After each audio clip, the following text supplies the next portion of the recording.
수학 전문 김쌤의 새로운 온라인 수학 완전 학습 시스템 레스포스가 나가신다. 단별 학습, 개별 학습, 완전 학습, 문제은행까지. 지금까지 이런 수학 학습 시스템은 없었다. 우리 아이 수학 완전 학습 레스포스가 책임지겠습니다. 레스포스.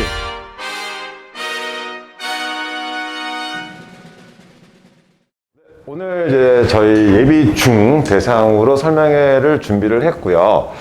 여기 이제 준비를 하면서 꼭 알고 진학해야 할 중학생활 가이드로 저도 모르게 타이틀을 잡아놨기 때문에, 네. 우리 아이가 지금 학생이시면 큰애인가요? 네. 그러니까 지금 혹시 이제 앞으로 오늘 지금 말씀드릴 건데, 현재 중학교 1학년을 기준으로 해서요, 입시가 굉장히 많이 바뀝니다. 그래서 그 이상의 뭐 중2 아이가 있거나 중3 아이가 있거나 이러실 때와 달라지는 상황에 대해서 파악을 하셔야 되고요. 그럼 어떻게 준비를 해야 될지 오늘 확정된 내용들을 중심으로 말씀을 드릴 건데, 앞에서 이제 말씀해 주신 것처럼 저는 입시만을 담당하고 있고요. 이제 이런 설명회나, 그러니까 연락처는 맨 뒤에 있어요. 그래서 나중에 궁금하신 내용 있으시면 문자 남겨주시면요, 제가 늦어도 하루 안에 답장을 드리니까 그렇게 활용하시면 좋겠고요. 자, 우선 이제 이 자료는 어쩔 수 없이 저희가 설명회 때마다 보여드릴 수밖에 없어요. 매년 지금 입시가 되게 달라지는 상황인 거잖아요. 그래서 크게 입시판을 지금 현재 두 개로 나눕니다. 현재 고3부터 중2 애들 하나로 묶을 수 있겠고, 현재 중1 이하의 친구들부터 이제 초3까지라고 이렇게 해놨는데, 오늘은요 이러한 변화 상황에서 딱 6학년 학생들에 맞춰서 우리가 어떻게 준비를 하면 좋은지 이 방향에 대해서 말씀을 드릴 건데, 지금 확정된 내용이 교육과정이 바뀌어요. 지금 현재는 2015 개정 교육과정이지만 중학교 1학년이 고등학교 입학하는 2025년부터는 새로운 교육과정이 시작이 되고요. 이 새로운 수능이라는 거, 미래형 대입제도도 2024년도 상반기에 발표될 예정입니다. 지금 대입을 바꾸려고 하거든요. 자, 이러한 구조에서 고등학교 올라갔었을 때 지금과 달리 내신 성적 산출도요, 내신 성적 산출도 고등학교, 이 친구들이 고등학교 입학하게 되는 순간 고등학교 2학년, 3학년 때 배우는 선택 과목들을 전부 다 중학교처럼 A, B, C로만 성적을 산출해요. 이제 숫자 등급 없어지는 거예요. 자, 또 하나, 지금 올해까지가 마지막이었었고 자기소개서는 지금 현재까지는 폐지된 상태인데, 대학 측에서 지금 계속 또 자소서 부활을 요구를 하고는 있긴 해요. 아직 최종 확정은 안 났습니다. 현재까지는 지금 자소서를 폐지하겠다까지 이야기를 했고요. 자, 그럴 수밖에 없는 게 학생부 종합전형이라고 들어보셨죠?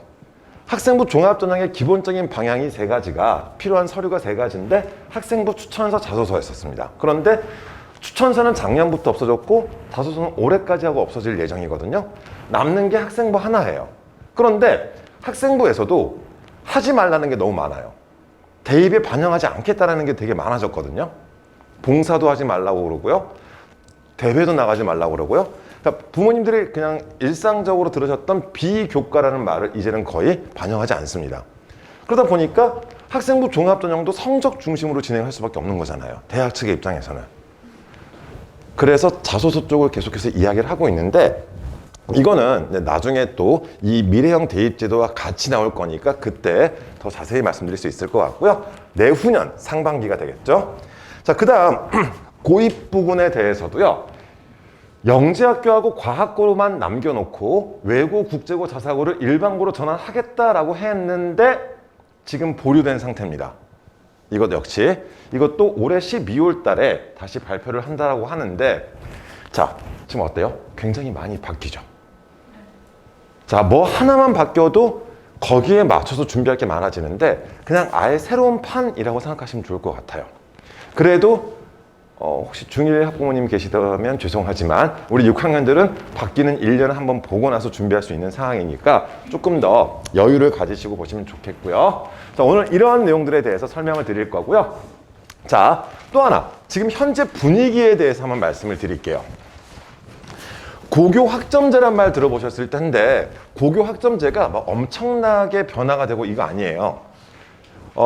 명칭이 지금 현재 고등학생들 같은 경우는 단위수라는 말 들어보셨어요? 일주일에 수업이 몇 시간 들었는지가 단위수거든요. 단위라는 표현을 학점으로 바꾼 거예요. 그럼 여기에서 우리가 주안점을 두고 봐야 될 게 뭐냐면은 내신 성적을 산출할 때 절대평가로 산출을 하는구나. 절대평가는 1등급, 2등급이 아니라 중학교처럼 A, B, C를 주는 거죠. 90점 이상은 다 똑같이, 80점 이상은 다 똑같이 이렇게 평가를 하겠다라는 겁니다. 자, 이게 언제부터냐면요. 2025년 고등학교 1학년들부터. 6학년이에요? 2026년에 고등학교 1학년이 될 거거든요. 1년 정도 이렇게 보시면 될 거고요. 그 다음, 이렇게 아까 대표님장님 학생 붙잡고 계속 이야기하신 것 같은데 저럼 다음에 안 오는데. 네. 또 와? 또 와야 돼? 자, 그 다음 2022 개정 교육과정 같은 경우는 이 교육과정의 목표가 뭐였냐면은 학생들이 자기가 원하는 과목들을 들을 수 있게끔 선택권을 더욱더 확대시켜 주겠다예요. 지금도 자, 부모님 세대가 많이 달라졌거든요. 고등학교에 올라가면요. 지금 학생들도 고등학교에 진학하면 자기가 배울 과목을 자기가 선택해요. 그런데 지금 선택할 때 문제가 뭐냐면은 내신 등급을 생각해야 되잖아요. 그럼 내가 공부하고 싶은 과목을 선택하는 것이 아니라 머릿수가 많은 과목을 선택할 수밖에 없어요. 여기까지 이해 가시죠? 그래서 얘랑 같이 움직여요. 그래서 고등학교 내신을 A, B, C로 바꾸는 거예요. 너 공부하고 싶은 거 마음껏 공부하렴. 여기까지는 취지가 되게 좋거든요. 그런데 이렇게 생각하셨을 때 전국에 올 A 맞은 친구가 얼마나 많을까요? 그러니까 대학들에서는 과연 이걸 뭘로 변별을 할 것인지가 관건이 되는 거예요. 그래서 대학들에서는 자꾸 자소서를 요구하기도 하고 이것저것 이야기하기도 하는데 교육부 차원에서는 다 막아버리는 거죠. 그럼 대학 측에서는 남는 게 하나밖에 없어요. 수능은 최저로 붙일 거고요. 수능도 지금 다 절대평가로 바꾸려고 해요. 수능마저도. 그러면 수능도 다 1등급, 내신도 다 A, 얼마나 많겠습니까? 그럼 걔네들을 어떻게 변별을 할까요?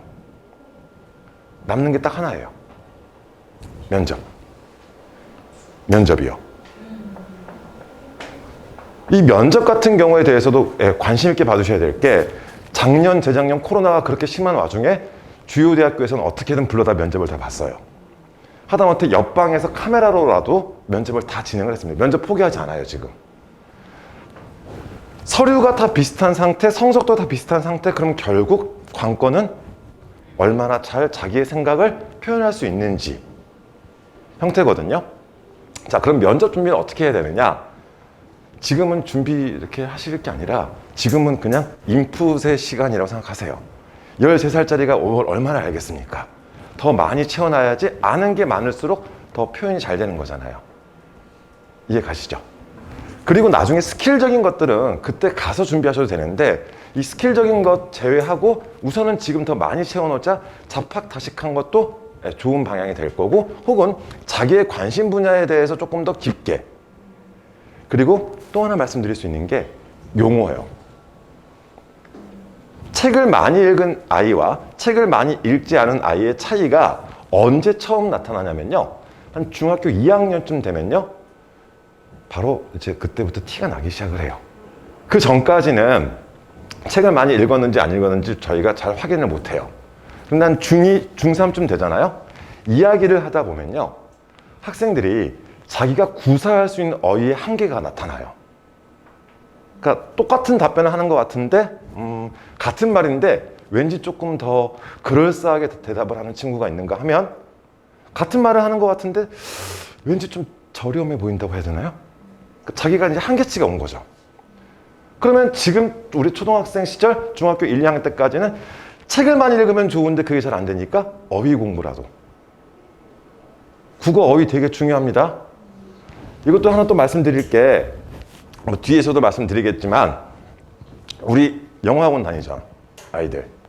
영어학원에서 기본적인 숙제로 뭘 줘요? 단어 외우죠. 단어를 왜 외우죠? 영어 잘하려고 하는 거잖아요. 근데 우리 아이들 국어 다 잘할 것 같으시죠? 아유 아니에요. 제가 학생이 있어서 제대로 말도 못하겠는데 생각하시는 것 이상이에요, 우리 아이들. 그러면 그리고 또 하나 이걸 생각하시면 돼요. 우리가 알고 있는 국어는 그냥 이렇게 쓰는 말의 국어가 아니라 시험에 나오는 국어랑은 달라요.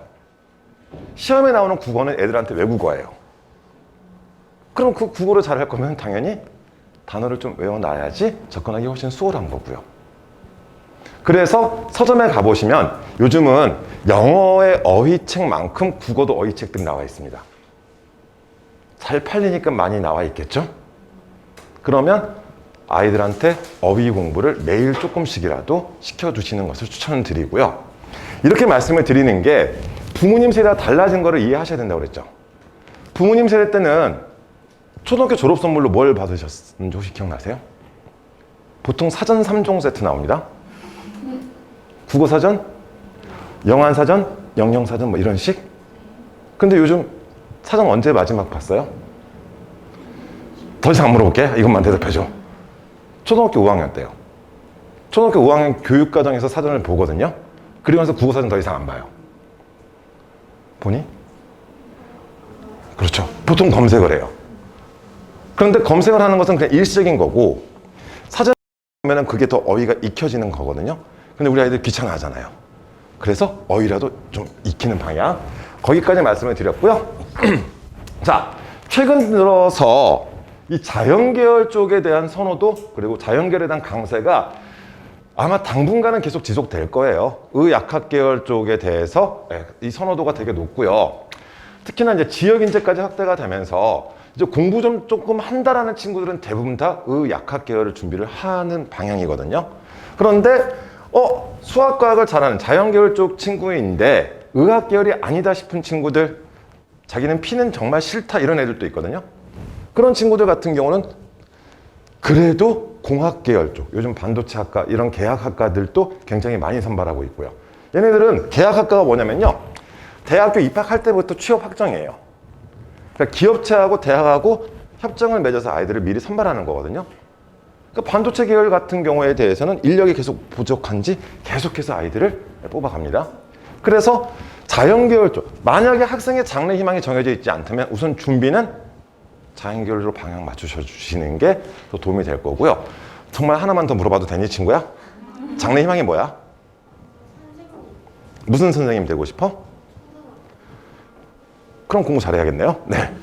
이제 교대 쪽으로 진학해야지 초등 선생님이 되는 건데 이제 이런 식으로 생각하셨을 때 그럼 나는 지금 현재 구조라면 일반고 가서 내신 성적 잘 받으면서 서류 관리까지 잘 하시면요, 웬만하면 다 선생님 될 수 있습니다. 화이팅! 자, 그렇게 준비하시면서 이제 미래형 대입제도 같은 경우가 이제 지금까지 이야기 나오고 있는 게 서술형 수능 쪽 이야기 나오고 있습니다. 서술형이요. 그러면 이 서술형 수능 쪽에 대한 이야기들이 계속 나오고 있다는 게 역시나 이 서술형 수능을 진행하게 되면은 점수를 매길 수가 없겠죠. 그러다 보니까 아까 말씀드렸던 것처럼 A, B, C 절대평가 형태로 끊어지면서 수능을 하나의 자격시험처럼 만들겠다까지 지금 이야기가 진행 중이거든요. 그런데 서술형 수능 쪽에 대해서 수능을 출제하는 곳이 한국교육과정평가원이라는 곳이에요. 이 평가원에서 이미 서술형에 대한, 우리나라 서술형에 대한, 그러니까 우리나라 문장에 대한 뭐라고 그러죠? 채점 기술에 대해서 특허를 몇 년 전에 제출을 했대요. 특허를 땄대요. 그래서 어느 정도 진행이 가능한 상태랍니다. 그리고 이게 갑자기 서술형 수능이 아니라 지금 현재 중학교 1, 2학년 아이들, 1학년 같은 친구들은 지금 중학교 때 서술형 평가의 비중을 더욱더 늘리고 있어요. 계속해서 늘려요. 서술형 평가를. 왜요? 적응시키는 거예요. 그렇게 적응시켜놓은 애들을 갖다가 수능 너희 서술형 칠 거야? 그럼 큰 반발이 없어요. 지금 서술형 평가 거의 절반 가까이로 확대된 학교들도 봤거든요. 자, 그러면 서술형 평가는 뭘 준비를 시켜야 될까요? 우리 따님들은 괜찮아요. 아드님들. 글씨 쓰는 연습 좀 시켜주세요. 제발 사람이 알아볼 수 있게. 우선 중학교 때, 고등학교 때는 누가 채점하죠? 선생님들이 채점하시잖아요. 사람이 알아볼 수 있게끔이라도. 그리고 특히나 수학 같은 경우에 대해서는 풀이 과정 좀 똑바로 쓰기 연습. 지가 지 풀이를 모르는 케이스가 많이 나타납니다. 그러니까 별거 없는 것 같아요. 기본적인 기본 베이스부터 조금 차근차근. 굳이 깍두기 노트까지 필요 없더라도 깍두기 노트에 잘 쓰는 정자체 이게 아니라 그냥 다른 사람이 알아볼 수 있을 정도의 글씨, 그러니까 줄 간격에다가 빨리 쓰는 것도 필요하겠죠. 이런 것들처럼. 그리고 자꾸 학생이 있어서 미안한데 안 볼게요. 여학생 같은 경우는 너무나 과도한 색깔을 사용하기보다는 한 가지 색으로 좀 깔끔하게 정리하는 연습도 필요하다라고 말씀을 드리고 싶고요. 그래서 지금 현재 이런 변화 과정 속에서 하나씩 준비해 나가셨으면 좋겠다는 취지에서 한번 보여드렸고요. 자, 이제 처음 이런 설명이 오셨을 테니까 용어적인 내용부터 절대평가라는 게 있고 상대평가라는 게 있습니다. 자, 이 절대평가가 뭐냐면요. 그냥 점수가 기준이 되면서 중학교 때 우리가 한 학기 동안 열심히 공부해서 90점을 넘잖아요. 다 똑같이 A를 줘요. 그 다음 80점부터 89점까지를 B를 주고요. 그 다음 우리가 특목고를 입시를 쓸 때 90점으로 A인지 100점으로 A인지 그 학교에서 몰라요. 그게 절대평가예요. 지금 수능, 영어 이런 것들도 90점 이상은 다 1등급을 줍니다. 자, 그런 식으로 자, 절대평가라는 것은 특정 점수 이상을 다, 그러니까 점수 대신에 점수를 정확하게 다 이야기하기보다는 특정 점수 이상에 대해서는 다 똑같이 평가를 하는 이러한 형태를 절대평가라고 이야기하고요. 자, 우리 아이들 때는 거의 사라지겠지만 상대평가라는 것이 있습니다. 상대평가는 내 점수가 중요하지 않아요. 내 등수에 따라서 결정되는 거예요. 전교생 100명 중에 4등까지 1등급, 5등부터 11등까지 2등급 이런 식으로 비율에 따라서 내 점수가 중요하지 않습니다. 50점이어도 1등급이 나올 수가 있고 자, 이런 형태거든요. 그런데 이런 상태가 되면 단점이 있죠. 세상에서 제일 억울한 친구가 등장합니다. 100명 중에 5등이요. 걔는 2등급이에요. 그런데 등수가 안 적히고 숫자 등급 2등급만 찍혀요. 그러다 보니까 애들의 경쟁이 너무 치열한 거예요. 또 하나, 100명 기준으로 이렇게 말씀드렸는데 선택 과목, 우리 학교에서 이 과목을 선택한 친구가 30명이에요. 그럼 1등만 1등급이에요. 이런 단점들이 발생하거든요. 그래서 자꾸 다 절대평가로 바꾸려고 하는 거예요. 이해 가시죠? 자, 그러면서 또 다른 형태의 용어로서 정량평가라는 게 있습니다. 정량평가는 우리 아이를 점수화시켜서 평가하는 거예요. 이 친구의 내신 성적이나 수능 성적 이렇게 점수로 이 친구를 평가를 하는 거. 자, 그 다음 정성적인 평가 같은 경우는 서류 전체를 읽어보면서 이 친구의 일대기를 파악하는 형태라고 봐주시면 좋을 것 같아요. 그런데 이 두 사이에서는 지금 현재 거의 비슷하게 비중을 생각하시면 좋을 것 같습니다. 자, 그렇게 보시면서 각각의 용어들에 대해서 파악하시면 좋을 것 같고요. 그래야지 더 이해가 쉬우시거든요. 절대평가에서는 무조건 점수, 상대평가에서는 등수 이렇게 체크하시면 더 이해가 편하실 거고요. 자, 이제 우리 아이가 첫애라는 가정 하에서 말씀을 드릴게요. 중학교 올라가게 되면은 이제 성적을 우리가 생각을 했었을 때 지필고사, 한 학기의 성적이 나올 때 1차 지필고사, 2차 지필고사, 그 다음에 수행평가 이렇게 세 가지 점수를 합산해서 한 학기의 점수를 만듭니다. 자, 부모님 생각하시는 것처럼 중간고사, 기말고사, 우리 아이가 중간고사 80, 기말고사 100 이렇게 해서 80 더하기 100 나누기 2, 90 이게 아니에요. 수행평가가 지금 굉장히 비중이 커졌거든요. 자, 그러면서 자, 지필고사가 무엇인지 수행평가가 무엇인지 이렇게 정리를 해놨는데 보통 수행평가는 한 학기에 2차례 정도 진행을 해요. 그럼 지필고사와 요즘 보니까 지필고사를 한 번만 치는 학교도 있고요. 기말고사만 치거나 혹은 중간고사만 치거나 그리고 수행평가를 그러니까 이 비율이 학교마다 과목마다 좀 차이가 있거든요. 그러면 자, 이거는요. 우리 아이가 중학교 입학해서 연초에 학년 초에 그 평가 계획서 같은 것들을 주실 거예요. 학교에서. 그 평가 계획서에 자세히 나와 있습니다. 그걸 통해서 전략을 세우셔야 되는데 자, 보세요. 자, 예를 들어서 우리 아이가 그러니까 학교마다 좀 차이가 있지만 보통 지금 현재 보통 30%, 30%, 40%의 비율이에요. 중간고사 30, 기말고사 30, 수행평가 40. 그렇다면 우리 아이가 중간고사 80점 받아왔습니다. 그냥 간단하게 그냥 0.3 곱해버리세요. 그럼 이 친구가 24점 획득했구나 생각하시면 되겠고요. 100점 받아왔습니다. 0.3 곱 30%니까 0.3 곱하면은 이 친구 30점 받아왔구나. 획득했구나. 수행평가에서 90점 받았습니다. 수행평가 40%니까 36점 획득했구나. 그럼 마지막에 학기 말에요. 이 세 가지 점수를 더해요. 그러면 90점이 나오죠. 90점 나왔으니까 A를 주는 겁니다. 자, 그런데 자 보세요. 이거는 아마 안 바뀔 거예요.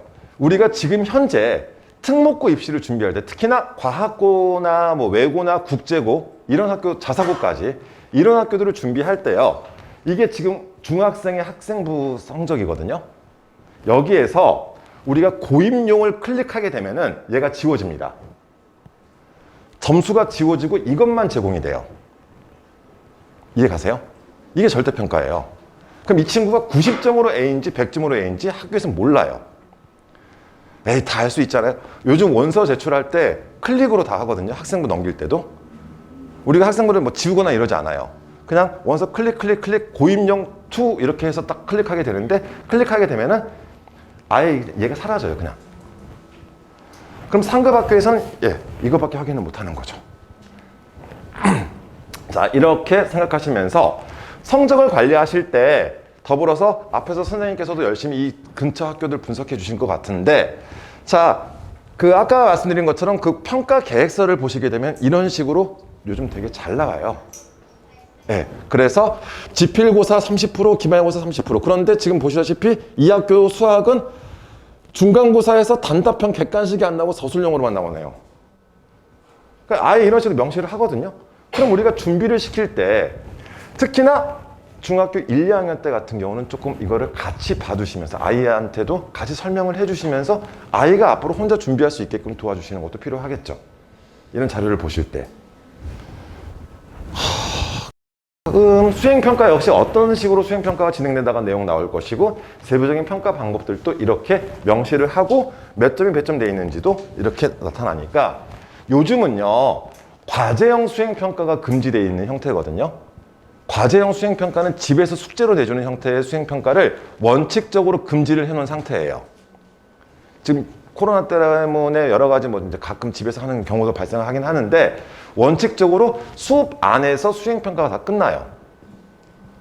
그러면 우리가 수행평가를 집에서 준비를 좀 해보시고 보내시는 것도 하나의 방법이 되겠죠.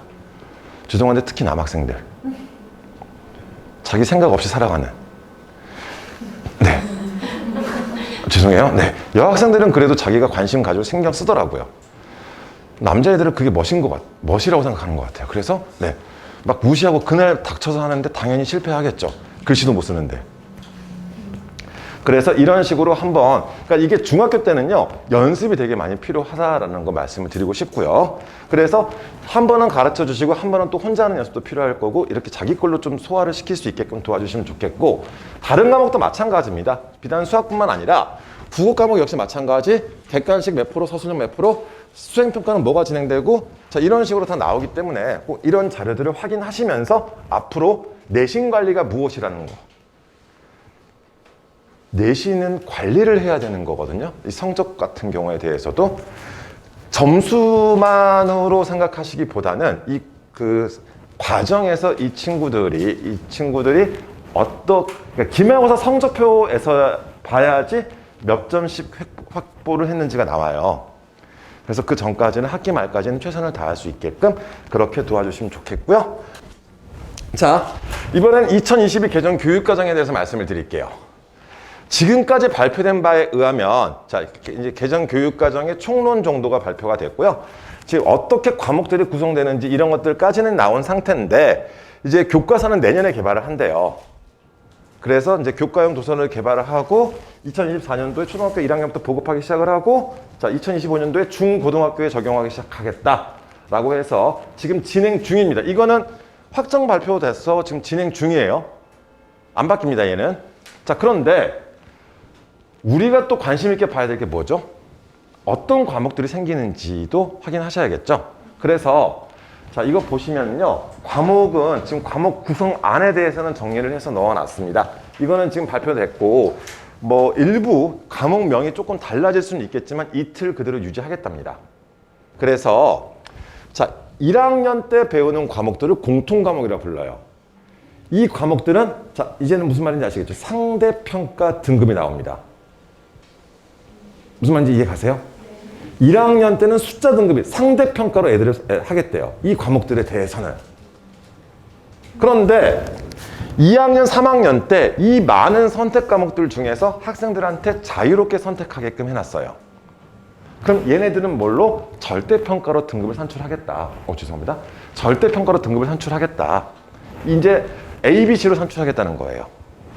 지금보다 과목이 더 많아졌어요. 2015 때보다. 그렇게 생각하시면서 자, 이런 과목들에 대해서 그럼 어떻게 준비를 해야 되느냐? 우선은요, 주요 과목 중심으로 준비를 하시면 좋겠는데 이 부분에서 꼭 말씀드리고 싶은 게 제가 입시 쪽 하면서 교육과정 지금 벌써 3번째 지금 바뀌고 있거든요. 3번째. 네. 그런데 바뀔 때마다 굉장히 걱정도 많이 하시고 또 바뀌면 어떻게 막 이렇게 하시는데 기본적인 거 알려드릴게요. 자, 2009때 교육과정입니다. 2009때는 수학 1, 2, 확률과 통계, 미적분 1, 2, 기하와 벡터 이런 과목들이 있었어요. 그런데 지금 아이들이 배우는 2015때가 되면서 자, 공통 과목으로 공통 수학이라는 과목이 생겼고 수학 1, 2, 확률과 통계, 미적분, 기하, 진로 선택으로서 기하, 실용수학, 경제수학, 수학까지 탐구 이런 과목들이 생겼었어요. 자, 그런데 명칭은 어때요? 수학 1, 2 똑같죠? 확률과 통계 똑같죠? 안 바뀌는 것 같죠? 뭐 엄청난 게 아니거든요. 그런데 2022때 보셨을 때 앞에 내용에서 이렇게 또 바뀐대요. 대수, 미적원, 확률과 통계, 그 다음 진로 선택의 미적2, 기하, 경제수학, 인공 이런 과목들을 만드는데요. 와, 또 엄청나게 바뀌네? 라고 생각하실지 그렇게 생각하실 것 같아서 자, 이게 2009때 수학 1, 수학 2, 미적분 1, 미적분 2, 확률과 통계, 기하, 벡터의 과목들에서 주요 내용들이었었습니다. 그러니까 과목의 제목만 놓고 보지 마시라는 얘기예요. 그런데 2015때가 돼서 공통 수학이 생기고 수학 1, 수학 2, 미적분, 확률과 통계, 기하 이런 과목이 생겼는데요. 순서 위치만 바뀌는 거예요. 그러니까 걱정하지 마시라고 지금 보여드리는 거거든요. 그런데 집합과 명제가 2009때는 수투로 갔었어요. 그러다가 2015때 다시 공통수학으로 갑니다. 그러니까 어차피 배워야 할 내용들은 정해져 있어요. 순서만 달라지거나 혹은 용어만 조금씩 차이가 날 뿐이지. 그러면 제가 이걸 굳이 보여드리는 이유가 뭐냐면요. 자연계열 쪽을 생각하시는 친구들 같은 경우에 대해서는 최대한 수학 쪽에 대한 준비가 많이 필요하거든요. 그러면 지금 교과서 바뀌는데 2015 거를 굳이 봐야 되느냐라고 하시는 분들이 계셔서 지금 보여드리는 거예요. 어차피 똑같아요. 그럼 이해 가시죠? 지금 현재 2015때 아마 내년쯤에 되면 이런 목차를 우리가 확인할 수 있을 것인데 큰 차이 없다라고 미리 말씀을 드릴게요. 부모님께서 배우셨던 내용들 지금도 그대로 배워요. 수금지와 목도 천해명 뭔지 아시죠? 명만 사라졌을걸요 지금? 거의 다 그대로 있습니다. 그렇게 생각하시면서 교육과정의 변화에 대해서는 너무 걱정하지 마시고 준비하시는 거 차근차근 준비해 나가시면 큰 문제 없이 끝난다라고 꼭 말씀드리고 싶고요. 자, 그러면서 제가 이걸 자료를 만들면서 굳이 이렇게 보여드리는 게 아까 말씀드린 것처럼 자, 지금 어쩔 수 없이 앞에서 보여드린 이런 현재 분위기상 자연계열 쪽을 생각을 안 하실 수가 없거든요.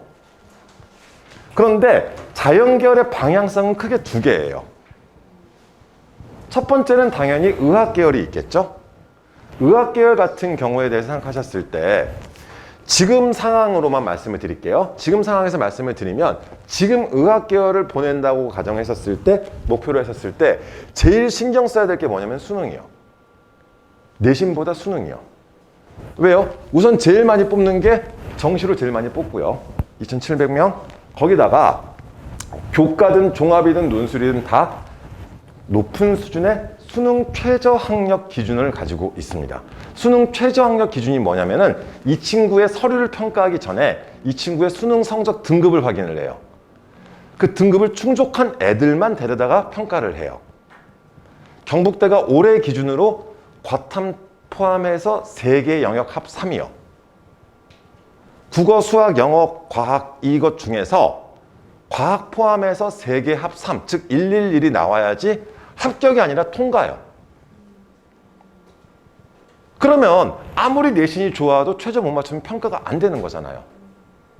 그럼 의학계열을 준비한다는 것은 어떤 방향으로 준비를 해야 될 것 같으세요? 우선 수능 쪽이요. 최저를 맞춰야 되니까. 이해 가시죠? 자, 그런데 이런 의학계열이 있는가 하면 또 하나. 자, 우리 아이는 수학과학을 좋아하고 과학을 정말 좋아하는데 의대는 가기 싫대요 라시는 분들이 있습니다. 그 친구들은 이쪽 라인으로 가게 돼요. 카이스트를 비롯한 이공계 특성화 대학으로서 빠지게 되는데, 이제 학생들은 그냥 보통 카이스트밖에 모르잖아요. 지스트는 광주에 있고요. 디지스트는 여기 대구에 있고요. 유니스는 울산에 있고요. 켄텍은 한국에너지공과대학이라고 해서 작년부터 세워졌거든요. 나주에 있습니다. 여기다가 포스텍 뭐 이런 학교들이 있긴 해요. 자, 그런데 자, 보세요. 이 학교들은 지금 내신 성적으로 뽑는 게 교과인데 안 뽑죠. 내신이 필요 없다는 거예요. 종합으로만 뽑겠다 이거예요. 정시로도 거의 그냥 조금씩밖에 안 뽑아요. 전부 다 종합으로 뽑는 거예요. 서류 평가와 면접으로. 그렇죠. 과학고. 영재학교 과학고 애들 와라 이거예요. 영재학교 과학고 애들은 내신 안 좋잖아요. 교과로 뽑을 필요가 없는 거예요. 자꾸 일반고 애들이 와버리는 거예요. 싫대요. 그러니까 아예 교과를 아예 안 뽑는 거예요 지금. 그러니까 여기를 목표로 나는 과학자가 되고 싶어, 나는 공대 쪽으로 가고 싶어, 이런 친구들은 결국 과학고 가는 게 훨씬 수월하다는 거죠 지금. 방향 자체가. 이해 가세요? 그러니까 제 의견이 아니라 이렇게 선발을 하잖아요. 내신으로 안 뽑는데 일반고에가 갈 확률은 거의 드물겠죠? 서류가 당연히 과학고 애들 서류가 훨씬 더 이쁠 거잖아요. 수업이 다른데. 종합으로 이렇게 1,490명을 선발한 전체 1,600명 중에. 특기자는 뭐냐면요. 특기자가 얘네들의 특기자는 그냥 국가대표 생각하시면 돼요. 신문에 한 번쯤 실려진 애들. 세계대회에 나와서 상탄 애들 있잖아요. 걔네들 정도 생각하시면 돼요. 그리고 정시로는 거의 선발하지 않는다라고 생각하시면 되겠죠. 그러면 결론적으로 여기를 목표로 하고 있다? 1차적으로 과학고 생각하시고요. 자, 그렇다면 우리 지역에서 갈 수 있는, 지원할 수 있는 영재학교 과학고, 이거는 없어지지 않습니다. 영재학교하고 과학고는 작년부터 달라진 입시가 그대로 지금 진행 중입니다. 작년부터 입시가 바뀌었거든요. 자, 우선 기본적으로 영재학교 같은 경우는 전국에 8개가 있습니다. 부산에 한국과학 영재학교가 있고요. 서울과학고, 경기과학고, 대구과학고, 대전과학고, 광주과학고, 세종과학예술영재학교, 인천과학예술영재학교에 총 8개가 있는데, 작년부터 바뀐 게 뭐냐면요. 중복 지원이 안 돼요. 이제 학교당 하나만 지원할 수 있어요. 그러다 보니까 경쟁률이 어때요? 대폭 줄어들었죠. 원래 대구과학고가 인기가 되게 많았어요. 서류에서 아이들을 그냥 우선 선발을 했었거든요. 그런 전형이 있어가지고 애들이 지원을 많이 했었는데, 이젠 너희 한 학교밖에 못 써 라고 했더니 경쟁률이 완전 줄어들었죠. 그러니까 보통 이제 이 정도가 그냥 기본적으로 계속 유지가 된다고 보시면 될 것 같아요. 그러면 영재학교나 과학고를 가기 위해서 뭐가 필요하냐면 선생님의 추천서가 필요합니다. 자기가 다니고 있는 중학교에 수학 혹은 과학 선생님의 추천서가 필요하거든요. 이거를 미리 확보를 하셔야 되기 때문에 적어도 중2 겨울까지는 결정을 하셔야 돼요. 자, 중2 겨울까지는 아이가 나는 의사가 될 거예요, 나는 과학자가 될 거예요, 중2 때까지는 그냥 하고 싶은 거 하라고 하세요. 오늘은 갑자기 의사가 된대요. 그래, 해. 오늘은 과학자가 되려 해. 꿈 바뀌어도 다요. 어차피 상관없어요. 왜요? 중2 겨울까지는 그냥 수학만 시키세요. 그리고 나서 중2 겨울에 만약에 이쪽 계열을 생각하시면 과학을 붙이셔야죠. 과학을 조금 많이. 아니야, 난 의대로 갈래. 그럼 의학 쪽으로 준비를 한다? 그러면 과학은 고등학교 가서 하셔도 돼요. 그러니까 선택과 집중을 언제? 중2 겨울 때는 결정을 하셔야 되는 거예요. 그래야지 학교 측에, 중3 올라가서 학교 측에 우리 아이가 영재학교나 과학고를 지원하고 싶어 한다 라고 알려주실 수도 있으실 거고, 추천서 선생님도 미리 확보하실 수도 있고. 영재학교 입시는 6월 달부터 시작하거든요. 중3 6월 달에 시작합니다. 그러니까 1학기가 끝나기 전에, 1학기 중간고사 끝나고부터 바로 시작하는 거예요. 그리고 1차 서류, 2차 영재성 검사, 3차 캠프 이렇게 진행을 하거든요. 그 다음, 자, 그게 8월 달에 끝나면요. 과학고 입시가 바로 시작합니다. 지금 과학고 입시 진행 중이에요. 1단계 끝났고 지금 2단계 이제 준비 중인데, 대구 일과학고 같은 경우도 진학 실적 좋거든요. 대학 잘 보내거든요. 자, 경쟁률 보통 3대1 정도 지금 찍고 있고요. 지금 계속해서 지금 증가하고 있는 게, 아무래도 지금 영재학교 과학고에 대한 선호도가 높아진 상황이기 때문에 아마 저 3대1 정도는 계속 유지할 거예요. 그러면 기본적으로 여기급을 생각하기 위해서는 중학교 1학년 때부터 수학, 과학만 A면은 큰 문제는 없습니다. 그 다음에 이제 면접을 준비를 해야 되는 거라서 과학고를 준비하고 싶으시면 수학, 과학만 무조건 A를 관리를 하세요. 그런데 우리 아이 꿈이 언제 바뀔지 모르기 때문에 미리 수학, 과학만큼은 A를 유지시켜 주시다가 안 가도 네, 이렇게 해주시면 좋겠고요. 말 나온 김에 또 하나 팁 드리면요. 중학교 학생부에다가는 아이의 장래 희망을 의학 계열을 아예 쓰지 마세요. 중학교 때 써놔봤자 아무짝에 도움 안 되거든요. 근데 중학교 때 써놔봤자 오히려 단점이 많아요. 그러니까 영재학교나 과학고를 원서를 쓸 때는 의학 계열을 걔네들은 병적으로 싫어해요. 그럼 자소서에 변명을 써야 돼요. 굳이 우리가 의학 계열 고등학교 올라가서부터 학생부에 그냥 의학 계열 이렇게 준비해도 문제 안 생겨요. 전혀 문제 없어요. 그럼 중학교 때는 그냥 깔끔하게 화학자, 뭐 화학공학자, 그냥 네, 자연과학 계열, 공학 계열 쪽으로 진로 방향을 맞춰놓고 나서 나중에 그냥 과학고 안 가면 되잖아요. 이거 무슨 말인지 이해 가시죠? 학생부를 평가할 때, 과학고에서 학생부를 평가할 때 의학 계열에 관련된 내용들이 있으면 우리가 거기에 대한 변명까지도 생각을 해야 되는 거거든요. 왜냐하면 영재학교나 과학고에 원서를 쓸 때 각서를 씁니다. 의학 계열로 지원하지 않겠다는 각서를 쓰고 지원하거든요. 그 정도로 지금 막고 있다라고 보시면 좋을 것 같고요. 작년부터 더 심해졌는데 특히나 지금 한국과학영재학교 같은 경우는 이 친구가 고3 때까지 공부를 하다가 고3 때 의대를 지원하잖아요. 졸업을 유예시켜 버립니다. 아예 졸업을 못하게 해버려요. 의대에 합격해도 그럼 졸업을 안 한 거니까 진학을 못 하잖아요. 그 정도로까지 막아버리고 있고요. 그러다 보니까 아예 의학 계열과의 방향성에 대해서는 이렇게 조금 더 선을 그어주시는 방향, 이렇게 생각하시면서, 자, 그런데 제가 굳이 여기서 설명드리는 이유가 앞장에서 말씀드린 것처럼 의학 계열이 아니라 이공계 특성화대학 쪽 혹은 과학자가 되고 싶다는 친구들은요, 여기를 보내두시면은 정말 편해요. 상위권 애들이 어디를 가냐면요, 설카포 쪽으로 빠집니다. 과학고에서 상위권 친구들이. 상위권이라면 지금 현재 9등급 중에서 한 3등급까지. 중위권 친구들은요, 아까 말씀드렸던 이공계 특성화대학으로 많이 가더라고요. 4, 5, 6등급 정도? 그럼 7, 8등급 대 애들이 이 정도로 가더라고요. 근데 일반고에서도 가기 힘든 학교들이잖아요. 일반고에서 못 가잖아요.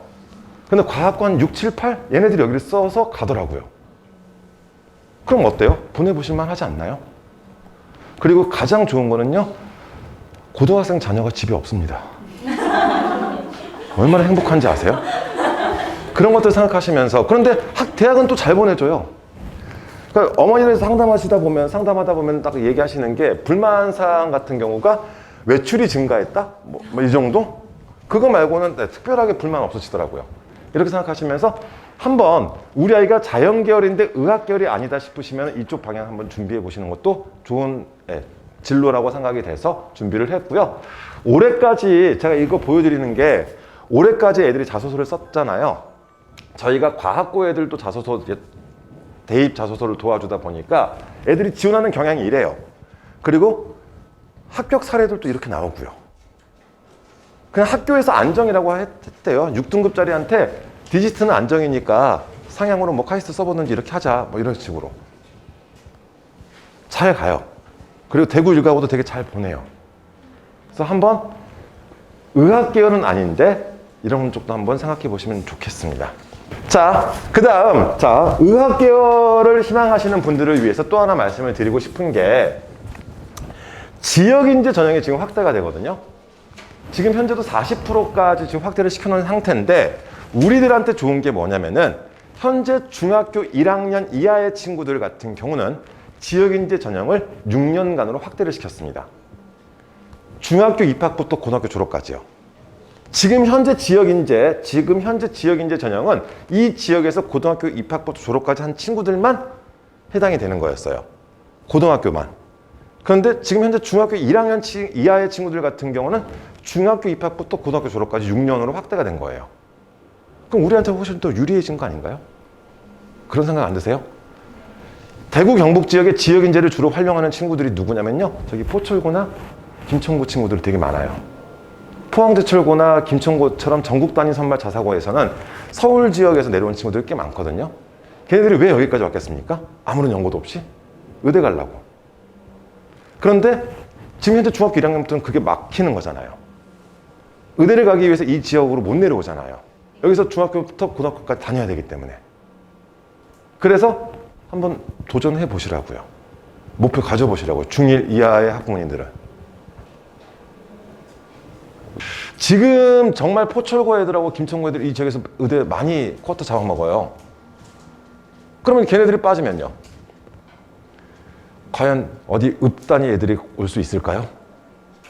결국 시에서 움직여야 돼요. 광역시에서. 그렇게 생각하시면 좋겠습니다. 어디 읍면 혹은 저 멀리 시, 저기 여기 가까운 무슨 시 같은 경우는 전체 그 도시 전체 2년 전인가 도시 전체에 수학 1등급이 없었던 도시도 있대요. 네. 그 정도로 학력 격차가 좀 심하거든요. 수능에서. 충분히 한번 네, 도전해 보시라는 취지로. 그러면 자, 우리 중학생들 지금 간단해요. 문과, 이과 이거 못 정하겠으면 우선 자연계를 하라고 하세요. 그렇죠? 그럼 자연계를 하기 위해서는 우선 중2 때까지 뭐 중심이면 돼요? 수학 많이 최대한 이 친구가 가능한 한 수학을 좀 최대한 많이 땡겨놔야지 다른 것들을 나중에 할 여유가 생기는 거죠. 그럼 중학교 2학년 겨울에 무조건 물어보세요. 과학고 갈래? 의대 갈래? 너 의사 할래? 과학자 할래? 근데 과학자가 되고 싶다? 그때는 이제 결정할 겸해서 중2 겨울부터는 과학 준비를 좀 시키셔야죠. 그리고 중3 올라가서 담임 선생님 상담하실 때 우리 아이가 과학고를 가고 싶어 한다라고 알려주셔야죠. 사실 중학교 1학년 때부터 알려주셔도 돼요. 처음에 입학해서 이 친구 상담하실 때 그냥 학생 모르게 우리 아이가 과학고를 한번 도전해 보려고 한다라고 그냥 말씀해 주세요.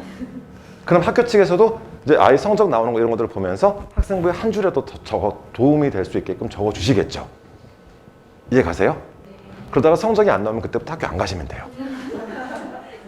그렇죠. 그때부터 이제 가시면 쪽팔린 거니까 이제 알아서 하라고 하고, 오히려 중학교 때 다른 방향으로 의학계열을 준비시키시면서 그냥 다른 식으로 공부를 좀. 그러니까 이런 거예요. 학교 측에도 알려주셔야지 이게 도움을 받을 수 있지. 아이와 어머니만의 비밀로 간직한 채 살아가시다가 중3 때 우리 아이 과학고 갈, 그러면 방향이 아예 안 맞을 수도 있어요. 학생부의 방향이. 이렇게 생각하시면서 준비시키시면 좋겠고요. 다시 하나 아까 팁 드린 거 있죠? 중학교 때는 절대 의대 관련해서 이야기하지 마세요. 중학교 때 써놔봤자 전혀 도움이 안 되더라고요.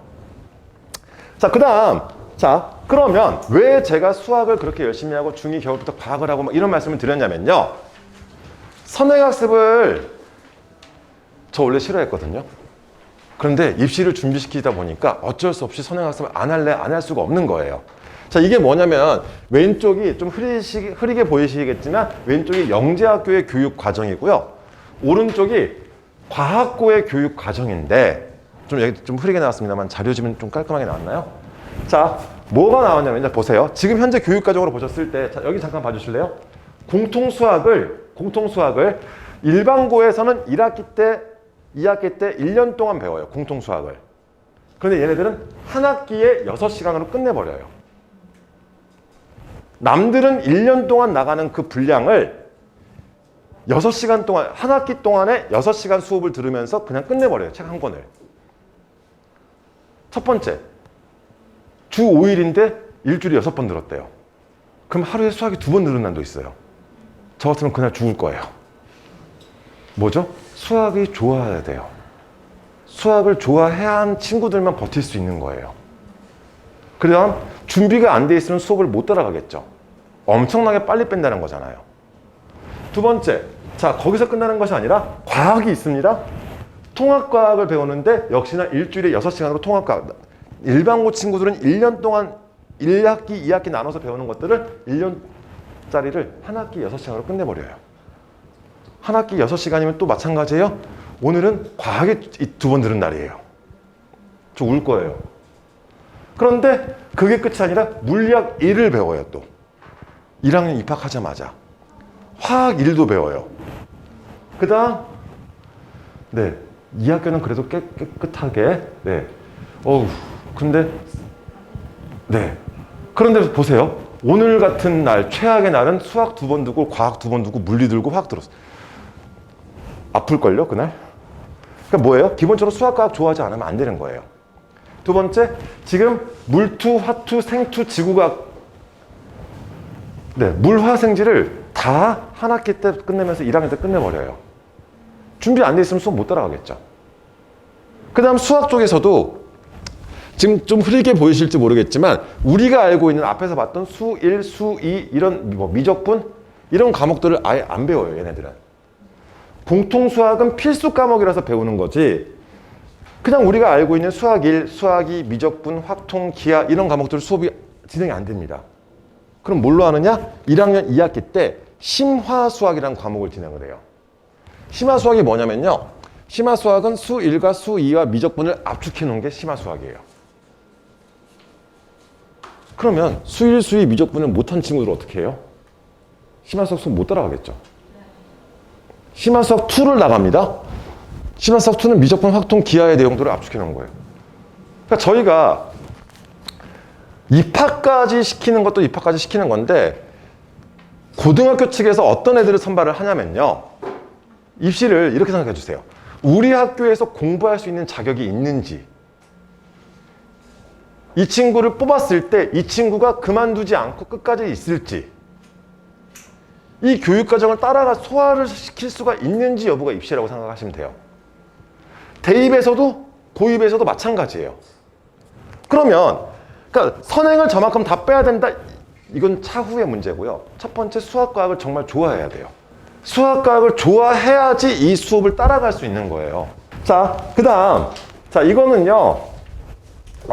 이제 조금만 관심 있게 보시면 이런 기출문제들 이제 다 작년부터 공개하게끔 돼 있습니다. 이건 과학고 기출문제들이에요. 그런데 과학고 기출문제들을 봤을 때 특별하게 정답이 있다라기보다는 세 가지 실험을 설계를 하래요. 이런 것들을 가지고 설명을 하고 그 이유를 설명하고 관찰할 거는 뭘까? 그러니까 자기 생각을 잘 표현할 수 있어야 되거든요. 두 번째, 이것도 되게 유명한 문제예요. 어린왕자 문제. 이건 서울의 과학고 중에서 이제 한성과학고, 세종과학고가 있는데 거기 문제였었는데 자 보세요. 어린 왕자의 눈높이가 지면에서 1m고요. 그랬을 때 소행성의 반지름의 길이를 구하래요. 그러니까 이게 접근 방식의 문제거든요. 그러면서 이거는 제가 만든 말이 아닌데 과학고 설명회를 갔더니 이렇게 말씀하시더라고요. 막 창의성하고 뭐 창의력 이런 것들 막 수업하고 막 하잖아요. 창의력은 결국 연결하는 능력이래요. 연결하는 게 뭐죠? 아는 것이 많아야지 이거를 갖다가 끄집어내서 엮어서 이야기할 수 있겠죠. 그러니까 굳이 우리가 아무것도 모르는 상태에서 그냥 창의성 해봤자 의미가 없다라고 지금 말씀드리고 싶어서요. 이것저것 아는 게 많을수록 갖다 끼워 넣기라도 할 수 있잖아요. 어떤 의미인지 이해 가세요? 자, 또 하나. 그럼 말 나온 김에 하나 더 말씀드릴게요. 팁 하나 말씀드릴게요. 과학고에서 면접을 볼 때 어떤 것들을 물어보냐면요. 엄청난 질문들이 나오지 않습니다. 기본적인 것, 이게 선행학습 금지법이라는 게 있거든요. 선행학습 금지법이라고 해서 고입에서 고등과정을 물어보면 안 되게 돼 있어요. 그러다 보니까 질문 내용이 뭐 집합이 뭐야? 수열이 뭐야? 이렇게밖에 못 물어봐요. 그럼 우리가 답변을 할 때 어떻게 해야 하느냐? 내가 알고 있는 거 다 답변해야 돼요. 내가 고등 선행을 나갔으면 고등 내용까지 끄집어내서 이야기를 해야 돼요. 용어라도. 어떤 의미인지 이해 가세요? 그렇게 과학 측에서는 선행 여부를 판단을 하더라고요. 면접 들어가서 저 선행 어디까지 나갔어? 이러면 안 돼요. 서로 불편해지는 거예요. 그러니까 수열이 뭐야? 물어봤을 때 수열이 나열이요? 그럼 떨어져요. 그럼 이제 고등과정까지 섞어서 이제 막 이것저것 다 자기 경험을 위해서 저는 이렇게 공부를 했었고 40초 정도 우리가 썰을 풀라고 이야기를 합니다. 지금 아까 제가 보여드리긴 했지만 선행 정도에 대해서는요 그렇게 심하지 않아요 요즘. 그냥 물화 정도? 한 번씩 이렇게 건들고 가는 정도와 수학 같은 경우도 한 수 1과 수 2 정도 보는 것 같아요. 더 볼수록 더 유리해지긴 하겠지만 그래서 제가 이걸 중등부 설명해서 말씀드리지는 못하는 거예요. 예비중 설명해서 지금 더 자세히 말씀드리는 거예요. 네. 준비할 여력이 있잖아요. 근데 지금 중학교 2학년짜리한테 이런 얘기하면 와, 씨, 이거 어떻게 포기밖에 못하는 거잖아요. 그러니까 지금 6학년 우리 이 친구도 교대라고 이야기하지만 가능성이 어디든 튈 수 있는 게 6학년이라고 생각을 하거든요. 13살이에요. 갑자기 뭔가에 꽂혀서 의대에 갈 수도 있고 뭔가에 꽂혀서 과학자가 되고 싶은데 그때 가서 준비할 때는 많이 늦을 수도 있다는 것을 말씀드리고 싶어서요. 그런데 그러니까 입시를 고입이든 대입을 준비하실 때 편하게 좋은 학교는 못 가는 것 같아요. 그런데 언제 선택과 집중을 조금 더 많이 하느냐, 저는 차라리 어렸을 때 시키는 게 더 좋다라고 말씀을 드립니다. 더 잘 먹히고요. 그리고 고등학교 올라가면 괜히 사춘기가 늦게 오기도 하고요. 잘 통제가 안 되기도 하고요. 그때는 그리고 후회 시간이 더 많아요. 조금만 더 빨리 할 걸이라는 이런 것들. 그래서 미리 말씀을 드리는 거고요. 꼭 이렇게 말씀하시면 나가시면서 짠하다. 아이들이 벌써 그렇게 해야 되느냐. 언제 짠하시는 게 나을까요? 지금 짠하실래요? 고등학교 올라와서 짠하실래요? 고등학교 올라와서 짠했을 때는 대책이 없어요. 그냥 우리 행복하게 오래오래 살자밖에 안 돼요. 현재 올해부터 달라진 중학교 지역, 대구 지역의 자유학기제인데, 자, 이제 자유학년제가 없어지고 자유학기제입니다. 그래서 1학년 2학기 때는 시험을 치르지 않습니다. 지필고사를 치르지 않습니다. 자, 그럼 좋은 게 뭐냐면요. 우리 아이들, 집에 있는 우리 아이들 다 잘하는 줄 아실 거예요. 그냥 해주세요, 그렇게. 자, 그러다가 중학교 1학년 올라가서 처음으로 이제 성적이라는 걸 받아보겠죠. 그러면 이 친구의 누수가 어디인지, 뭐가 잘못되어 있는지를 먼저 체크를 하시고 나서 이 시기, 여름방학부터 그 다음에 2월까지 만회를 시키거나, 우리 아이 국영수 딱 중심으로 봤었을 때 이 친구가 열심히 초등학교 때는 잘한다고 했는데 국어가 되게 약하네? 그럼 이때 한글부터 다시 조금 집중적으로 해서 만회를 해서 다시 땡기시면 되는 거잖아요. 이해 가시죠? 수학이 약하다? 그럼 수학 잘할 줄 알았더니 수학이 되게 약해요? 그럼 다시 기초부터 탄탄하게 쭉 땡기셔도 되고요. 이 시기를 그렇게 활용하시는 방향으로 생각하시면 좋겠습니다. 그런데 기대했던 것만큼 혹은 준비했던 것만큼 성적이 잘 나왔다? 그러면 이 시기 때 최대한 많이 빼세요. 그냥 쭉 땡기세요. 되게 좋은 시간이잖아요. 8월부터 시작해서 그 다음에 2월까지. 지필고사를 치르지 않기 때문에 학교 다니면서 이렇게 준비할 수 있는 여력이 이때 있는 거거든요. 그렇게 준비시키시면 더 좋을 것 같아서 지금 보여드리는 거예요. 그리고 자, 그런 것들도 많이 물어보시는데, 그럼 제가 자꾸 선행도 해야 되고 막 이렇게 얘기하는데, 수학 선행은요 기본적으로 수 1과 수 2까지는 시키셨으면 좋겠어요. 기본적으로. 그리고 심한을 어디까지 해야 되느냐? 이런 것들 많이 물어보시는데, 뭐 경시 이런 것들보다 저는요, 심한은요, 우리가 지금 선행을 하고 막 이렇게 준비하는 목적이 뭐죠? 나중에 수능 문제를 풀어서 맞추는 거잖아요. 그럼 심화도 마찬가지가 아닐까요? 수능 문제를 풀어서 맞출 때까지 반복시키시는 거예요. 우리 아이가 수학 1을, 저희 이제 컨설팅 하다 보면은 수학 1을 3번 봤대요. 제일 싫어요. 왜 수학을 봐요? 풀어야지. 그리고 풀면 뭐예요? 맞춰야지. 선행, 심화를 어디까지 해야 돼요? 너 맞춰? 아니요? 그럼 또 해. 아이가 학원 갔을 때 얼마나 소화할 것 같으세요? 한 40% 소화하면 정말 대박이에요. 그럼 어떻게 해야죠? 반복해야죠, 계속. 3번 했어요? 4번 했어요? 그게 중요하지 않아요. 과연 풀 수 있어? 맞춰? 풀고 맞출 때까지 계속 반복시켜 주셔야지 되는 거라고 저는 생각을 하거든요. 그게 우리가 선행의 목적을 달성하는 거고. 이렇게 생각하시면 좋겠습니다. 그런데 막 다 해야 된다가 아니라 기본적으로 수 1과 수 2까지, 공통수학 수 1, 수 2까지는 그게 반복이 됐으면 좋겠다는 취지에서 말씀을 드렸습니다. 또 하나, 영재학교를 목표로 하고 있다? 그럼 영재학교는 점수까지 다 공개가 되긴 해요. 그 다음 과학고를 목표로 하고 있다? 수학과학만 A면 됩니다. 아니다, 우리 아이는 그냥 의대 일반고 가서 의대 갈 거다 라시는 분들은 습관을 더 많이 들여주세요. 습관에 더 신경 많이 써주세요. 이것저것 내신 성적도 혼자 관리하는 연습도 해보시고 매일매일 공부하는 습관, 특히나 초등학교 때 잡으세요. 빨간 날 공부하게끔 좀 해주세요. 지네가 왜 빨간 날 쉬죠? 그러니까 빨간 날 공부 쉬는 친구들은 이미 공부를 일이라고 인식을 하는 거거든요. 공부가 일이 되는 순간 힘듭니다. 공부는 생활이 돼야지 살아남습니다. 라고 말씀을 드릴게요. 부모님이 빨간 날 쉬는 거 이해가 가요. 일을 하셨으니까. 그러니까 기본적인 최소한 습관 정도는 좀 들여주셨으면 좋겠어요. 자, 그래서 나머지 시간은 독서를 좀 해주시면서 이런 방향으로 준비를 시켜 나가시면 좋겠고요. 자, 힘드시죠? 이제 거의 끝났습니다. 중학교 학교생활기록부 이렇게 구성이 되는데 사실 중학교 학교생활기록부에서 우리가 신경을 쓸 수 있는 거는 거의 없어요. 중학교는 선생님 재량이 거의 대부분이에요. 그래서 아까 학년 초에, 학기 초에 우리 아이 어디 갈 거다, 과학고 도전하고 싶다라고 미리 말씀을 드려라고 해놓은 게 그러면 담임 선생님께서 그쪽 방향으로 도와주실 수 있고요. 다른 과목 담당 선생님한테도 이야기를 전달해 주시면서 학생부의 작성이 좀 그쪽 방향으로 수학, 과학 쪽 중심으로 해서 작성이 될 수가 있잖아요. 그리고 우리가 집에서 신경 쓸 부분은 뭐냐면요. 안타깝지만 학생부는 학년이 마감되어져야지 보입니다. 그럼 2학년 때 돼서야지 우리가 1학년 때 학생부를 집에서 보실 수 있는 거거든요. 저희가 확인하는 것 중에 하나가 전 독서를 꼭 봐요. 독서가 다른 의미가 아닐 거고요. 자기 거를 잘 챙기고 있는지 여부예요. 자, 우리 학생 꼭 기억해. 학기 말에 그 학기가 끝날 때 책을 그 학기 동안 읽었던 책을 선생님한테 제출을 해야지 기재를 해주시겠죠. 그런데 우리 아이들은 선생님들이 제출해라고 하면은 다 못 들었대요. 그러니까 기재가 안 돼 있는 친구들이 되게 많아요.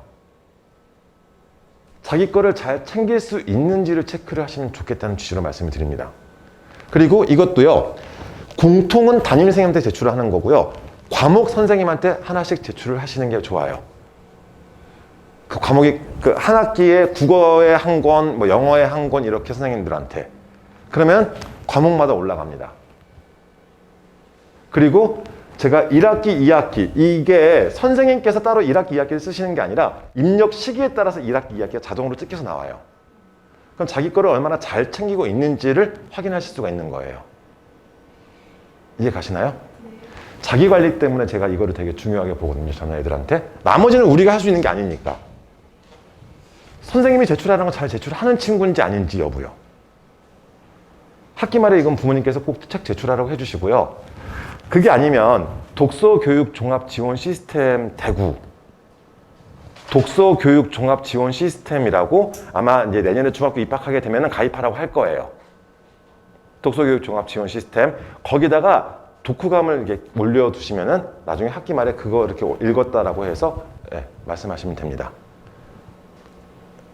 너무 빨랐나요? 네, 이렇게 보시면 될 것 같고요. 자, 그러면서 독서활동 이렇게 나오거든요. 거기서 이제 말씀드렸지만, 자, 이제 이런 거예요. 지금 말씀드린 게 이거죠. 독서교육 종합 지원 시스템에 이제 증빙 자료를 근거로 입력하게 되기 때문에 여기다 미리 입력해 놓으면 우리가 중학교 올라와서 미리 입력해 두고 나서 선생님 여기 올렸어요. 알려주시면은 선생님께서 올려주시겠죠. 그 다음, 전체 학년 동안 동일한 책은 중복해서 입력하지 않고, 자, 도서명 포함해서 이렇게 할 수 있다라고 이렇게 내용 나왔고, 이런 식으로 작성하는 거거든요. 자, 이거는 제가 학생들의 동의를 구해서 몇 개 가져왔는데, 자, 보세요. 이건 아마 자료집에 없습니다. 그냥 봐주세요. 참고해주세요. 이게 뭐냐면은, 지금 보세요. 이 친구는 1학년 때 국어 2학기, 공통 2학기 끝. 어머니, 이거 안 좋은 거 사례예요. 굳이 찍으실 필요 없습니다. 자, 뭐예요? 1학기 때 제출 안 했다는 거죠. 이해 가세요, 지금? 죄송합니다. 1학기 때 지금 제출 안 했다는 거죠. 2학기만 들어가 있고. 그 다음, 자, 국어 1학기 썼는데 국어 2학기 제출 안 했고, 공통으로 1학기 제출 안 했고, 2학기 제출했고. 두 번째, 입시에서 독서는요, 책 제목이 되게 중요해요. 자, 그런데 이런 책들 있죠. 어디 갔니? 뭐 이런 수학은 처음이야? 청소년을 위한 뭐 이런 거? 읽어도 올리지 말라고 하세요. 누가 들려주는 무슨 이야기 있단 거예요. 이거는 올리지 마, 읽어도. 다른 책들이 죽어버려요. 어려운 책, 내가 정말 어려운 책들을 읽었는데 쉬운 책들을 같이 들어가게 되면은요, 이 친구가, 이런 정도의 책을 읽는 친구가 이 어려운 책을 이해가 갈까? 이게 의심을 받겠죠. 그래서 청소년을 위한 뭐, 혹은 뭐 누가 들려주는 무슨 이야기, 특히 과학책은 우리 하리하라 시리즈, 이은희 선생님의 하리하라 시리즈 애들 많이 올리거나 이런 후 시리즈 읽어도 제발 올리지 말라고 해주세요. 네. 또 하나, 자, 이 친구 어때요? 뭔가 그럴싸해 보이죠? 이게 뭐냐면요, 지금 과목마다 깔린 거예요. 국어, 사회, 도덕, 영어, 공통 최대한 짓다는 노력한 거예요.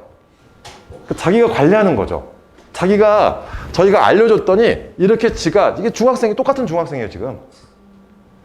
그런데 지금 보시다시피 지금 1학기 올라가 있고 지금 2학기 들어가 있긴 한데 지금 영어 원서도 들어가 있고 최대한 뒷단에는 굉장히 많이 깔아놨죠. 그러니까 이게 결국 자기 관리 능력이거든요. 그런데도 역시 어차피 지금 글씨도 안 보이실 텐데, 네, 지금 이거 제가 이것만 지금 표 보여드리려고 하는 거고, 좋은 책은 이따가 추천해 드릴게요. 그런데 역시나 마찬가지 제목이 되게 중요하거든요. 읽은 책을 다 올리지 말란 얘기예요. 이렇게 이쁘게 깔아놓는 것까지는 좋은데 내가 읽은 책을 다 올릴 필요는 없다. 좀 그럴싸한 책을 올리자. 그럼 그럴싸한 책이 뭐냐? 네, 자료집에 넣어놨잖아요. 자료집에 넣어놨습니다. 자, 그냥 보세요. 서울대 애들이 똑똑한 이유가 있어요. 딱 보시면 서울대 애들이 똑똑한 이유가 뭐냐면요, 얘네들은 이미 알아요. 이 서류 평가를 누가 하죠? 사람이 하는 거예요. 입학사정관 선생님들이 하시잖아요. 그럼 내가 정말 좋은 책이다라고 생각해서 읽은 책을 그 선생님께서 모르잖아요? 내가 평가를 못 받아요. 그 사람이 나를 위해서 읽어주지 않을 거란 말이에요. 유명한 책 읽는 거예요, 그냥. 그래서 고전이 깔리는 거예요. 웬만하면 보셨죠? 아, 네, 죄송합니다. 네, 덥네요, 갑자기. 네. 제목은 되게 유명한 책, 그러니까 웬만하면, 그리고 보세요. 몇 년째 지금 거의 순서만 바뀔 뿐이잖아요. 거의 그 책이에요. 1등 했다가 2등 했다가 지금 3등 했다가 점점 떨어지는 미움받을 용기. 왜 세계의 절반은 굶주리는가? 네.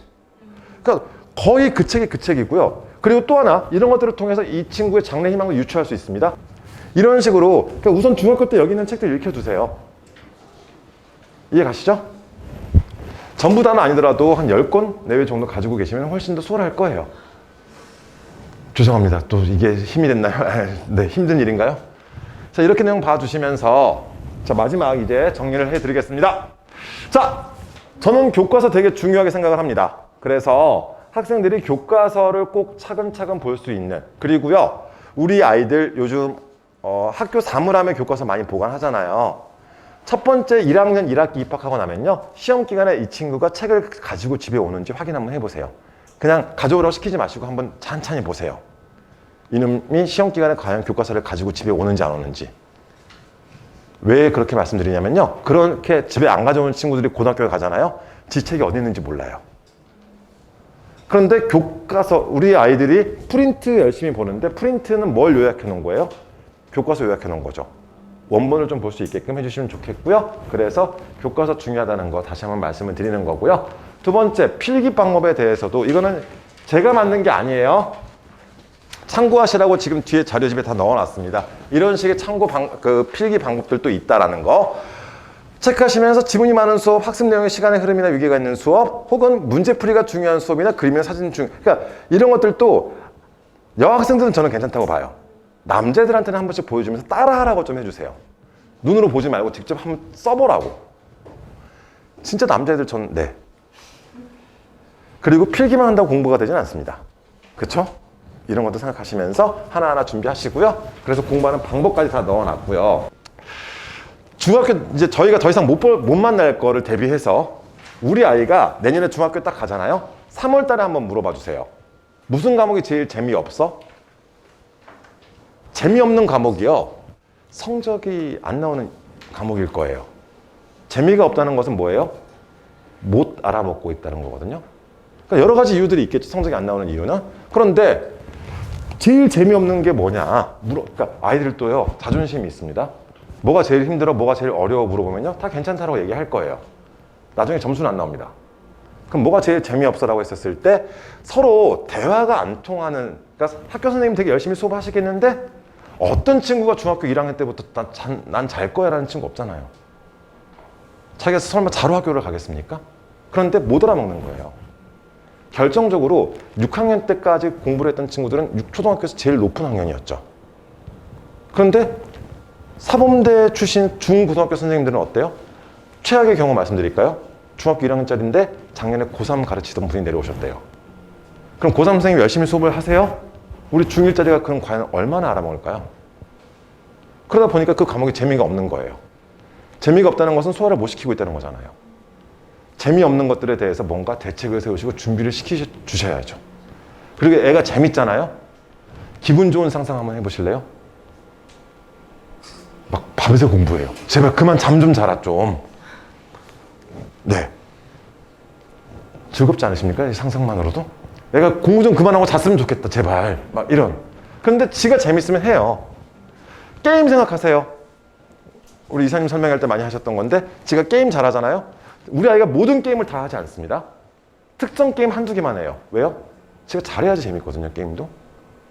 못하면 하나만 하잖아요. 공부도 마찬가지인 것 같아요. 그렇게 준비시켜 주시면서, 자, 이거는 모 학교 설명회에서 나왔던 내용인데 특히 중학교 1학년 때가 중요하다고 생각이 들었습니다. 6학년 때까지는 되게 잘한다는 생각들 많이 하시잖아요. 중학교 1학년 때 정신 차리시래요. 그래서 객관적으로 우리 애를 파악하시면서 어떤 대책을 세워야 될까. 그러니까 지금부터는 이제 만회를 시켜주시고 대책을 세워주시고 끌어주셔야 되는 거거든요. 그렇게 생각하시면서 하나씩 하나씩 준비시켜 나가시면 좋겠습니다. 오늘 여기까지 준비했는데 좀 어떻게 도움 되셨나요? 그래서 네, 정말 많이 지금 가능할 때 좀 최대한 많이 시켜주시면서 지금 짠한 게 낫다고 말씀드렸습니다. 고등학교 올라서 짠하면 진짜 슬퍼요. 그렇게 해서 네, 나중에 꼭 좋은 결과들이 있었으면 좋겠습니다. 오늘 들어주셔서 감사하고요. 다음번에 또 기회 되면 뵙도록 하겠습니다. 수고하셨습니다.